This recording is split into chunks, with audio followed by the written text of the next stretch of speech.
Welcome to the deep dive. We cut through the noise, get you those critical insights. Today, we're diving into cybersecurity. Specifically, we're looking at a nation really grappling with rapid digital growth and the dangers that come with it. Yeah, our focus today is Pakistan's cybersecurity crisis in 2025. We've gone through quite a bit of material excerpts from Pakistan's 2025 cybersecurity crisis, threats and solutions, plus recent reports, expert insights, all current as of September 1st, 2025. Our mission, pretty clear: uncover the biggest threats, figure out the root causes, and importantly, explore some real solutions. And, what does this all mean for your digital security wherever you happen to be listening? All right, let's unpack this. But before we dive right in, if you're like us, always looking for those key insights, make sure you visit Mind Expansion Daily. Lots more great info like this there. And hey, give us a like, subscribe to Mind Expansion Daily. If you appreciate what we're doing here, you can always buy us a coffee. The link's right there in the description. And as we get into this, we really want to hear from you. What are your thoughts? Do you agree, maybe disagree, with our take on Pakistan's cybersecurity challenges? Drop a comment below. Oh, and tell us where you're listening from. We're trying to expand our global reach, hear from everywhere. So to set the scene a bit, Pakistan's digital world is expanding incredibly fast. We're talking 116 million internet users now. That's what? 45.7% of the population. But this huge growth in connectivity, well, it's creating a massive new surface for attacks. We're seeing vulnerabilities pop up everywhere, outdated systems, not enough awareness, just the sheer number of new connections. And we've seen major incidents, right? Like that 2021 hack of the Federal Board of Revenue, the FBR, sensitive tax data just gone.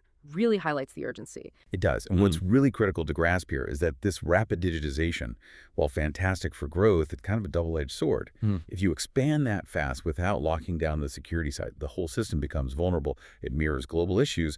But Pakistan has its own really intense specific challenges right now. Absolutely. And the numbers really back that up. Pakistan ranks 14th in the Asia-Pacific region for cyber vulnerabilities. That makes it a significant hotspot, according to a 2025 Pakistan Today report. Yeah, and if you connect that to the bigger picture, globally, cyber attacks are just surging. We saw a 47% jump worldwide in just Q1 of 2025. Organizations are facing like 1,925 attacks every week on average. Pakistan, with its growing digital footprint and frankly weaker defenses in many areas, is getting hit disproportionately hard. It really shows how linked we all are digitally. Oh. A weak link anywhere can expose so many. And these aren't just random attacks, are they? Our sources pinpoint the prime targets. Government, telecommunications, they're getting hammered.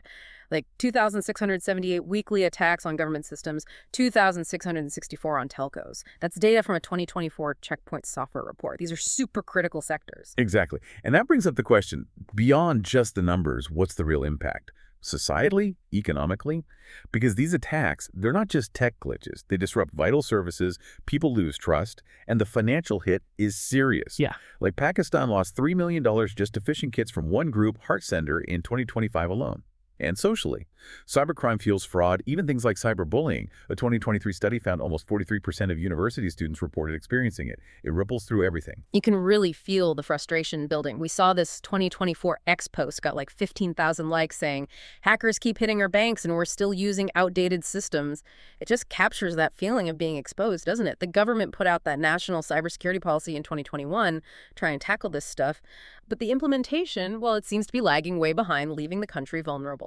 That's a classic problem, isn't it? You have the policy on paper, but the actual investment, the practical enforcement, adapting quickly to new threats that hasn't kept pace. And that gap between the plan and the reality, that's where the vulnerabilities really open up. That's where the attackers get in. Okay, so let's dig into what our sources call the big three threats.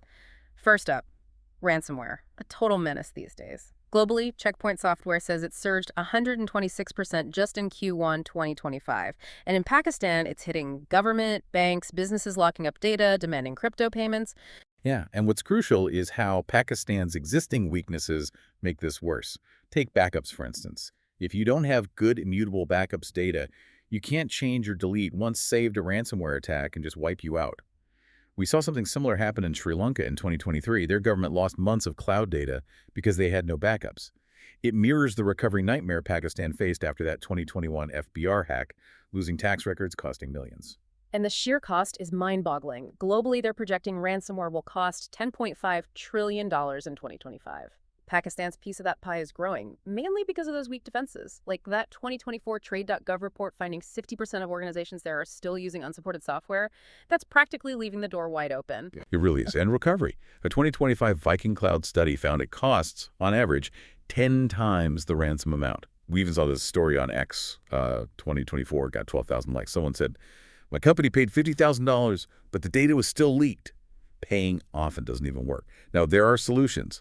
Immutable backups, endpoint detection, monitoring devices. These could cut incidents by maybe 30%. But adoption, it's really low, like 25% for small businesses. Cost, awareness, those are big barriers. Okay, next big threat, data breaches. This is more that silent exposure of sensitive info, right? Can cause absolute chaos. Yeah.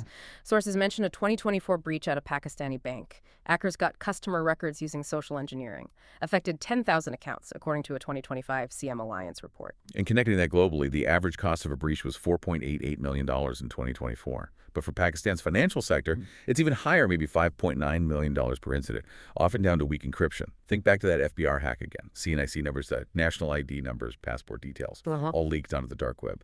That opens the door to massive identity theft fraud. And Pakistan's huge mobile broadband use, 142 million subscriptions, just makes this risk bigger, doesn't it? So many potentially unsecured personal devices connecting. Definitely. And what's really interesting, or maybe worrying, is the role of insider threats. A 2023 study found 83% of businesses faced them. Often it's just employees getting tricked by phishing emails. Plus, basic defenses are often missing. Only 44% of Pakistani firms even use basic firewalls to protect their networks. It's quite shocking. There was another X post, 2024, 10,000 likes, calling for mandatory encryption. People are clearly demanding better protection. Solutions like network segmentation, splitting up the network, or zero trust models, where you trust nothing by default, could potentially cut breaches by 40%. That's from a 2025 Sentinel analysis. But they require big strategic shifts. Right. And that brings us to the third and maybe the trickiest one, social engineering, the human element. Our sources identify this as Pakistan's most significant threat in 2025. These attacks, like phishing or pretexting where someone makes up a story, they target human error. And human error is behind, 88% of all cyber incidents, according to Viking Cloud? That's huge. It really is. It raises this fundamental question about how susceptible we all are. Remember that bank breach we talked about? The hackers didn't use some complex code. They just pretended to be IT support, tricked employees into giving up their logins. Simple, devastatingly effective. Globally, about half of all business email compromises use these target and spear phishing links.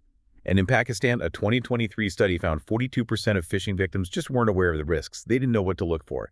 That lack of awareness is so critical. We saw this really powerful victim story on an X thread from 2024, 18,000 likes.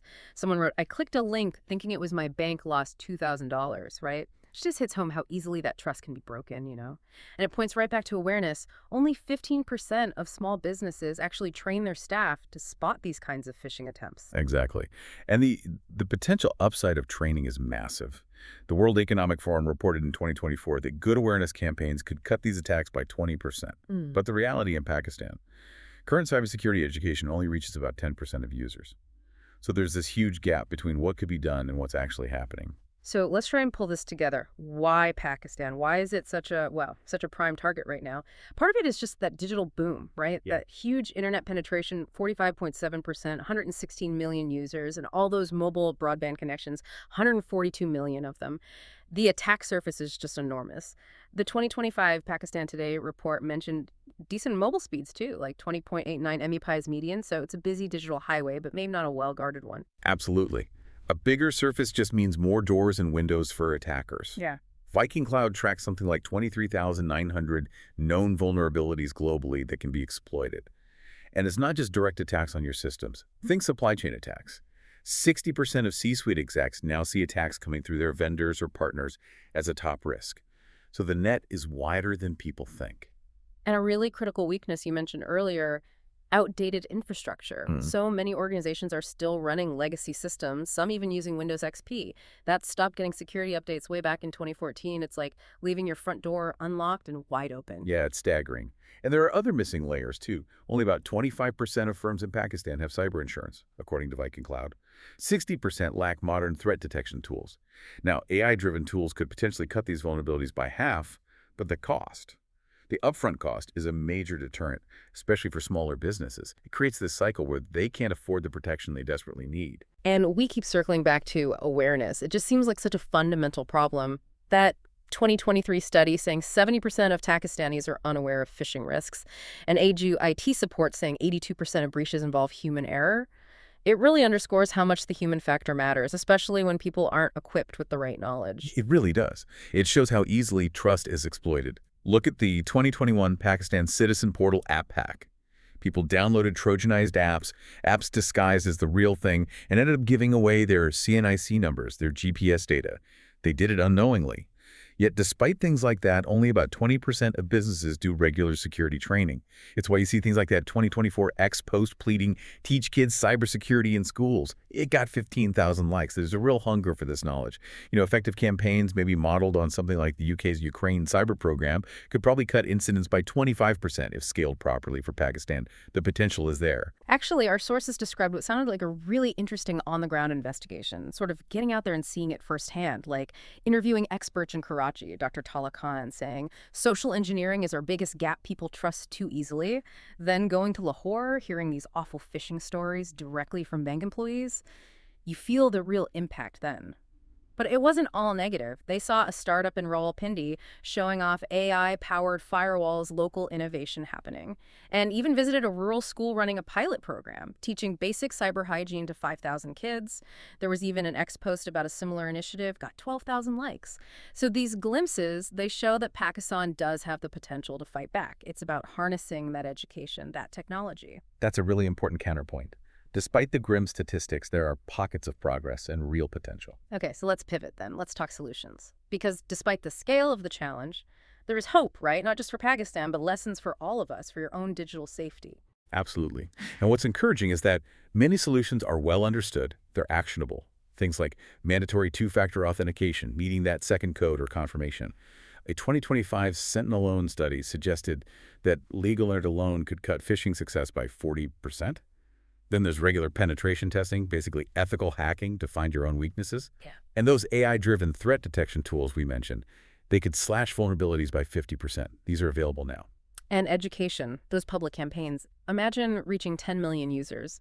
That could genuinely lower social engineering risks by maybe 20%. Our sources also mentioned Pakistan's 2025 PECA amendments, changes to their Electronic Crimes Act, aiming for stricter cyber laws. Which is good, but there's an important caveat. Pakistan today highlighted the need for strong judicial oversight alongside that to make sure rights are protected. That balance is crucial. And on the infrastructure side, big investment is needed. Something like Microsoft's $700 million boost for cybersecurity in Poland could be a model for really modernizing defenses nationwide. Yeah, and connecting this back globally, Pakistan's situation isn't unique in kind, just maybe in scale and context right now. 49% of firms worldwide reported more frequent attacks in 2024. It's a global fight. But strengthening defenses in Pakistan, it's not just about stopping attacks. Cybersecurity Ventures estimated in 2025 it could save the country maybe $1 billion annually. That's a huge economic incentive. Plus, globally, 60% of organizations now prioritize cybersecurity when choosing partners. They demand certain standards.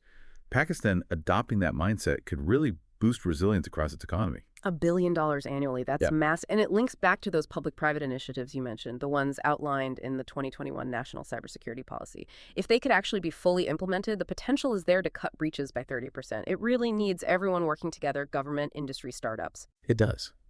And that raises the final point, international collaboration. We saw that X-post with 20,000 likes calling for global cooperation. Cybercrime doesn't respect borders. Look at Interpol's role in taking down ransomware gangs. That kind of cross-border effort is essential.